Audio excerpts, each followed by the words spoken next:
Cet épisode bouleversant commence dans une atmosphère lourde de tension et de dissimulation. Shristi, nerveuse mais déterminée, imite la voix de Mahira pendant que Karina et Raki se tiennent devant la porte de la chambre afin de l'emmener à la cérémonie. Cachée à l'intérieur, Shristi, envahie par l'angoisse mais tentant de rester crédible, répond d'une voix volontairement déformée en prétendant être Mahira et explique calmement qu'elle est encore en train de se brosser les dents. Karina, surprise et légèrement méfiante, s'étonne qu'on se brosse les dents à une heure aussi tardive. Raki, plus pressé et soucieux de l'organisation, intervient alors avec assurance et convainc Karina de descendre d'abord s'occuper des invités. Une fois les deux personnes parties, Shristi sort enfin de la salle de bain. Elle se sent à la fois soulagée d'avoir évité le danger immédiat et profondément paniquée. Mahira est toujours inconsciente. Submergée par l'inquiétude, Shristi comprend qu'elle ne peut pas la laisser dans la chambre, car quelqu'un finira inévitablement par entrer. Avec une peur croissante mais une résolution ferme, elle décide de transporter Mahira ailleurs, tout en cherchant désespérément un moyen de le faire sans être vue. Pendant ce temps, dans sa chambre, Karan, d'humeur moqueuse et légèrement arrogant, continue de taquiner Pritam, qui est en réalité Prita déguisée. Amusé et sûr de lui, il se moque de ses petits bras et exhibe fièrement ses biceps, affirmant avec assurance que c'est ce qui fait craquer les filles. Prita, sous son déguisement, se sent humiliée mais tente de rester stoïque malgré les provocations. Puis Karan, partagé entre l'agacement et une nostalgie inconsciente, commence à parler de Prita sans se douter qu'elle se trouve juste devant lui. Son ton trahit un mélange de rancœur et de souvenirs encore douloureux. Il demande ensuite à Pritam de finir de nettoyer sa veste pendant qu'il va se rafraîchir. De son côté, Shristi, haletante et tendue, tente de sortir Mahira de la chambre en la dissimulant sous un voile ou un tissu. Cependant, elle se retrouve soudainement nez à nez avec Ramona, la mère de Mahira. Prise de panique mais réagissant avec rapidité, Shristi improvise en affirmant avec assurance qu'elle emmène Mahira voir sa patronne pour une dernière vérification du maquillage, ajoutant que Mahira est trop timide pour parler. Ramona, inquiète et méfiante, insiste pour parler à sa fille. Shristi, craignant d'être démasquée, invente alors une règle de contrat imaginaire selon laquelle personne ne peut voir la mariée avant que la patronne de l'agence de beauté ne donne son accord, sous peine de poursuite judiciaire. Bien que perplexe et troublée, Ramona finit par laisser passer Sushi avec sa fille. Après leur départ, Ramona, agacée et inquiète, se plaint intérieurement du personnel étrange que Mahira a engagé. Elle réfléchit à la situation compliquée qui règne dans cette maison. Karan prétend ne pas être marié à Prita, alors que tout le monde sait qu'il existe un lien entre eux. Cette accumulation de secrets la rend anxieuse et elle s'inquiète profondément du mariage de sa fille dans une maison remplie de mensonges. Finalement, Shristi parvient à traîner Mahira dans une pièce isolée, une sorte de réserve ou de chambre d'amis. Épuisée physiquement mais momentanément satisfaite, elle l'installe sur une chaise, soulagée de l'avoir éloignée de la fête. Toutefois, une nouvelle crainte l'envahit, celle que Mahira se réveille et tente de s'échapper. Animée par une peur croissante, Shristi fouille un placard et trouve des morceaux de tissu ou des cordes, qu'elle décide d'utiliser pour la ligoter solidement à la chaise. Pendant ce temps, Prita, toujours déguisée en Pritam, tombe sur la bague de fiançailles de Karan. En la regardant, elle est envahie par une profonde tristesse et une douleur silencieuse. Lorsque Karan revient et la surprend avec la bague, Prita est saisie de panique. Sa moustache se décolle légèrement et elle tente nerveusement de la remettre en place avant qu'il ne remarque son visage. La situation se complique davantage lorsque la bague reste coincée sur son doigt. Karan, intrigué et attendri sans comprendre pourquoi, s'approche pour l'aider à la retirer. Il prend sa main, créant un moment de proximité intense et chargé d'émotions inexprimées. De retour auprès de Mahira, Shristi, concentrée et tendue, termine de la ligoter et commence à lui parler, se demandant avec méfiance si elle fait semblant d'être inconsciente. Se sentant soudainement puissante, elle la prévient qu'elle est désormais sa kidnappeuse officielle. Mahira semble reprendre conscience un bref instant. Shristi, alarmée, change alors de voix pour l'intimider, mais Mahira se rendort aussitôt. Cette réaction frustre profondément Shristi, qui se sent ridicule de ne même pas avoir pu lui faire ses avertissements de kidnappeuse comme dans les films. Agacée et hésitante, elle envisage de gifler Mahira pour la réveiller, puis se ravise aussitôt en se disant qu'on ne frappe pas une personne inconsciente, même si c'est Mahira. Soudain, une nouvelle panique la saisit lorsqu'elle se souvient qu'elle a laissé Saï évanouie dans une autre chambre à cause du chloroforme. Elle réalise avec effroi qu'elle doit désormais gérer deux personnes inconscientes en même temps. Pendant ce temps, Karan parvient enfin à retirer la bague du doigt de Prita. Ce geste réveille en lui un souvenir précis et douloureux, celui d'avoir retiré une bague du doigt de Prita autrefois. Le souvenir est si fort qu'il en est profondément troublé. Submergé par l'émotion et la nostalgie, il avoue à Pritam qu'il a déjà fait ce geste pour une fille nommée Prita, révélant ainsi que malgré sa colère, elle occupe toujours son esprit. La suite de l'épisode s'enfonce encore davantage dans le chaos et la tension. Shristi, déjà épuisée et stressée, tente maintenant de déplacer Samir. Juste avant de parler, elle est agacée et essoufflée. Elle se plaint de son poids, tout en lui parlant comme s'il pouvait l'entendre. Entre culpabilité et nervosité, elle s'excuse à plusieurs reprises en le traînant maladroitement vers un endroit qu'elle juge plus sûr. En bas, l'ambiance est électrique. Karina, de très mauvaise humeur, est envahie par l'irritation et l'impatience.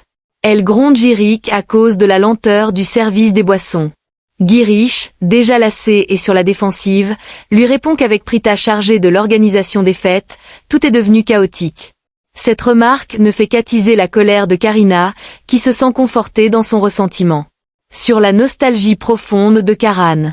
Avant de parler, il est submergé par une mélancolie silencieuse. Il se confie à Pritam sur sa relation compliquée avec Prita. Il admet, avec amertume et sincérité, qu'il a détesté au début, puis qu'il s'est habitué à elle, et que désormais son absence lui pèse énormément. Une chanson triste accompagne ses pensées, soulignant le vide qu'il ressent. Pendant ce temps, Prita, toujours déguisée en Pritam, est envahie par l'inquiétude.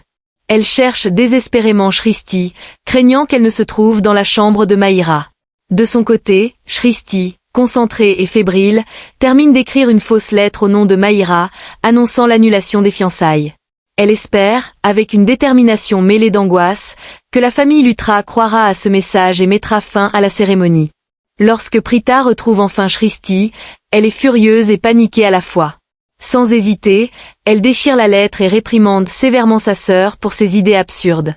Shristi, obstinée et convaincue d'avoir raison, insiste et affirme qu'elle ne partira pas tant que les fiançailles ne seront pas rompues. Prita, plus lucide mais désespérée, lui explique alors qu'une simple lettre ne convaincra personne, puisque Mahira connaît déjà tout le passé de Karan et souhaite malgré tout l'épouser. C'est à ce moment que Shristi, fière et inconsciente de la gravité de ses actes, révèle qu'elle a kidnappé Mahira. Prita est horrifiée. Avant de parler, elle est submergée par la peur et la colère. Elle traite sa sœur de criminelle. Shristi se défend aussitôt, affirmant qu'elle est méconnaissable sous son déguisement et qu'elle a même parlé à Raki sans être démasquée, se prenant pour une détective hors pair. Elle explique ensuite qu'elle a caché Mahira dans la chambre d'amis plutôt que dans celle de Samir, persuadée que personne n'irait la chercher là-bas. Prita, furieuse et paniquée par les conséquences possibles, veut l'emmener de force pour réparer les dégâts avant que la police ne soit impliquée. Shristi refuse catégoriquement de sortir tant que Prita ne promet pas de ne pas la gronder. Elle lui rappelle que si Karina les aperçoit, elle appellera immédiatement la police pour intrusion. Finalement, Prita, à bout mais pragmatique, promet de rester calme afin qu'elle puisse sortir discrètement. En chemin, elle tombe sur Rishab. Prita et Shristi, nerveuses et maladroites, tentent de se justifier en disant qu'elles courent chercher quelque chose. Rishab les observe avec suspicion et a l'étrange impression de les avoir déjà vus quelque part. Une fois seule, Prita, honteuse et épuisée, supplie Shristi de partir afin d'éviter une humiliation supplémentaire pour leur famille. Cependant, Shristi, toujours animée par une conviction aveugle, est persuadée que si les fiançailles sont rompues, Karan finira par regretter ses actes et revenir vers Prita.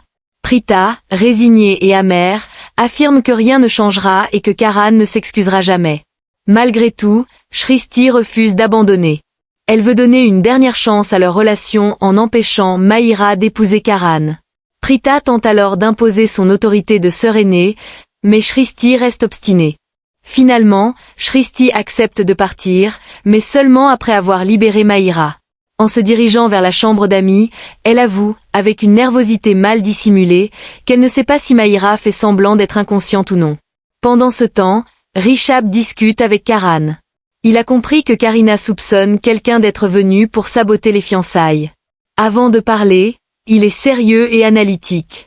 Il pose une question directe à Karan, lui demandant s'il attend que Prita arrive pour arrêter la cérémonie. Rishab analyse ensuite les sentiments de son frère et affirme que Karan ne se fiance pas par amour, mais pour satisfaire la famille. Il insiste pour savoir si Karan espère secrètement que Prita viendra proclamer devant tout le monde qu'elle est sa femme.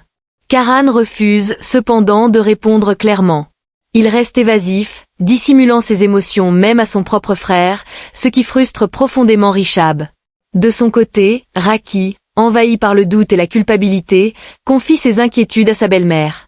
Elle se demande s'il est juste de fiancer Karan à une autre femme alors qu'il est déjà marié à Prita.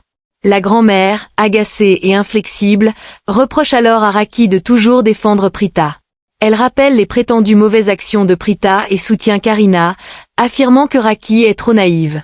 Pendant ce temps, Prita et Shristi entrent dans la chambre d'amis et découvrent Mahira ligotée et bâillonnée. Prita, choquée et en colère, reproche à sa sœur son comportement de gangster et commence à détacher Mahira.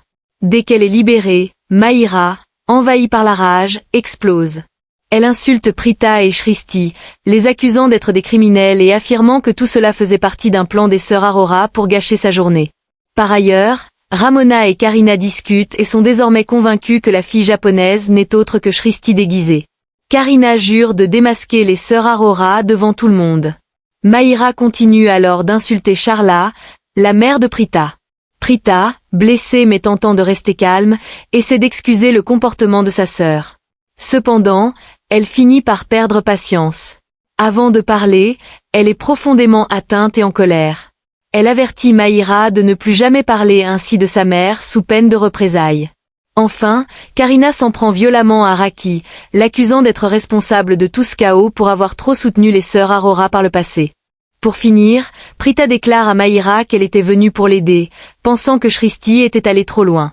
Toutefois, après avoir entendu les insultes de Mahira envers sa famille et constaté son arrogance, Prita change d'avis. Déçue et blessée, elle affirme que Mahira mérite ce qui lui arrive. Elle décide alors de ne plus l'aider et lui ordonne de rester là où elle est.